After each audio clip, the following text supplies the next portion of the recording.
ہٹا ہوا ہے.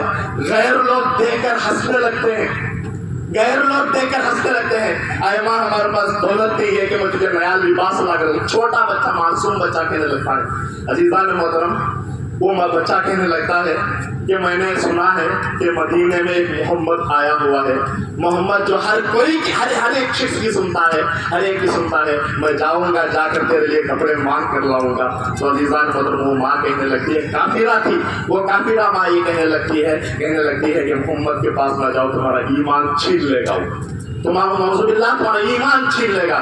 تو عزیزان محترم, وہ شخص کہنے لگا, وہ معصوم بچہ کہتا ہے, اے ماں پھر کس طرح تیرے کپڑوں کو میں دوسرے لا کر دوں. تو عزیزان محترم, وہ ماں کہتی ہے کہ میرا دیور زندہ ہے, تیرا چاچا زندہ ہے, جا اس کے پاس جا کر لباس لے کر آ. تو عزیزان محترم, وہ بچہ دوڑتا ہوا جاتا ہے, اپنے چاچا کے پاس جاتا ہے, جا کر کہتا ہے میری اماں کے, جو میرا اماں کا لباس ہے وہ جگہ جگہ سے پھٹا ہوا ہے, اے چاچا جان میرے اماں کے لیے نیا لباس دے دے, میری اماں کے لیے نیا لباس دلا دیں. تو عزیزان مطلب وہ چاچا پک کر تھوک کر اس بچے کو وہاں سے بھیج دیتا ہے, تھوک کر بھیج دیتا ہے. کیونکہ یتیم بچہ تھا, صرف ماں تھی اس کی, تھوک کر بھیج دیتا ہے. تو عزیزان مطلب وہ بچہ روتے ہوئے اپنی ماں کے پاس آتا ہے, آ کر کہتا ہے میرے چاچا نے سب لوگوں کے سامنے مجھے تھوک کر بھیج دیا. اے اماں, اگر میرا والد زندہ ہوتا تو والد اس کا جواب اس سے ضرور پوچھتا, جواب اس کا ضرور ہوتا, کیونکہ یتیم کی دعا جو لگتی ہے, یتیم کی دعا بھی جلدی لگتی ہے اور فتوا بھی جلدی لگتی ہے. میرے رسول نے فرمایا تھا, کبھی کوئی شخص کو یتیم کے سر پر ہاتھ پھیر دو تو سمجھ لو کہ تم رسول اللہ کے سر پر ہاتھ پھیر رہے ہو, کیونکہ رسول اللہ بھی یتیم تھے. رسول اللہ نے فرمایا کہ یتیم کے ہاتھ پر سر پھیرنے سے پہلے یہ سمجھ لو کہ تم محمد رسول اللہ کے سر پر ہاتھ پھیر رہے ہو. وہ یتیم بچہ ماں کے پاس آ کر ماں کو روتے ہوئے کہتا ہے, وہ بچہ کہتا ہے میں ایک بار محمد کے پاس جاؤں گا, محمد کے پاس جاؤں گا. تو عزیزان مطلب ابو بچہ رسول اللہ صلی اللہ علیہ وسلم کے پاس جاتا ہے. رسول اللہ صلی اللہ علیہ وسلم کے پاس جا کر وہ بچہ عرض کرتا ہے, اے محمد رسول اللہ, تم لوگوں نے کہا تھا کہ تم ہر ایک کی سنتے ہو, ہر ایک کی تم سنتے ہو.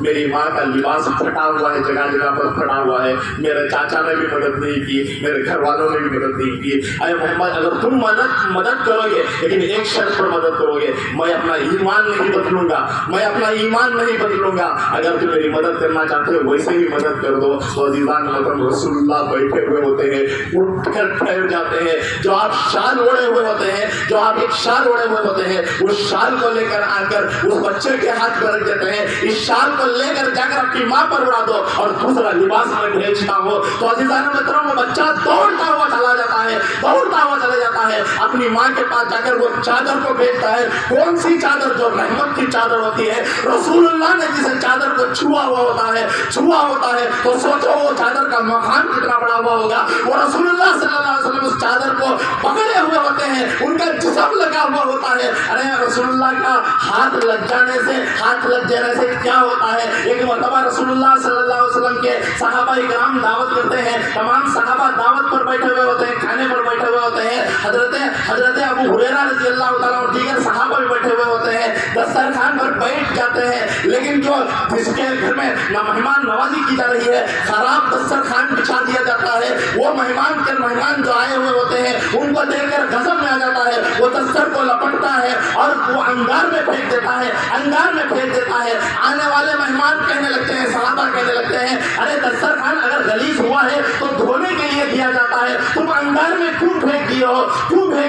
تو وہ کہنے لگتا ہے میں انگار میں اس لیے پھینکا ہوں کیونکہ دسترخوان صاف ہو جائے. وہ لوگ پریشان ہو جاتے ہیں, ارے پاک کرنے کے لیے دسترخوان پانی کا استعمال کیا جاتا ہے, لیکن تم پاک کرنے کے لیے آگ کا استعمال کیوں کر رہے ہو. تو عزیزان محترم, اس صحابی کا ایمان دیکھو, وہ صحابی کا ایمان یہ کہتے ہیں, وہ صحابی یہ کہتے ہیں کہ یہ دسترخوان پر ایک مرتبہ میرے نبی بیٹھے ہوئے تھے, انہوں نے اپنا ہاتھ اس دسترخوان پر لگایا ہوا تھا.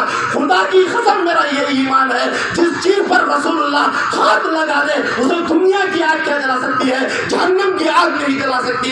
تو عزیزان محترم, اللہ کے رسول صلی اللہ علیہ وسلم یہ ہے, وہ رحمت کی چادر اس بچے کو دے کر بھیجتے ہیں.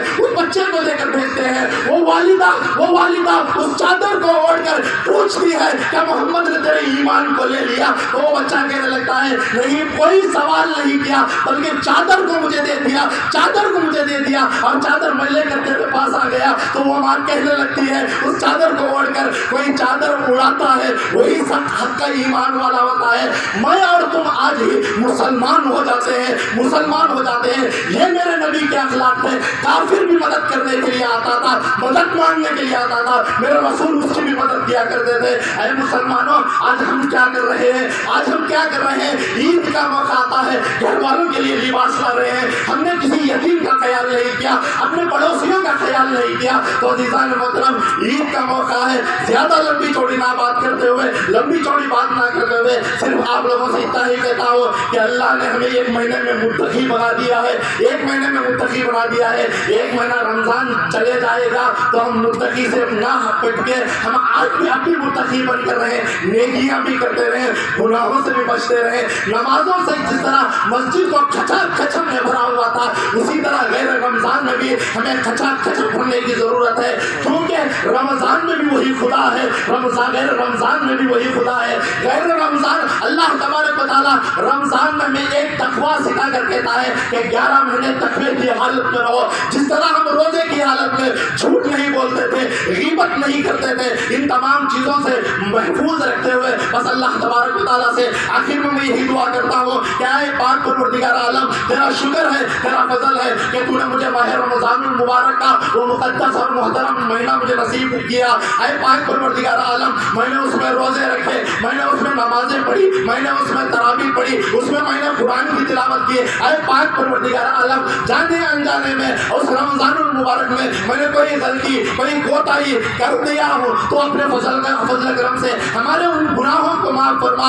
اے پاک پروردگار عالم، ہماری ان تمام عبادتوں کو قبول فرما۔ آمین۔ وآخر الدعوانا الحمدللہ رب العالمین۔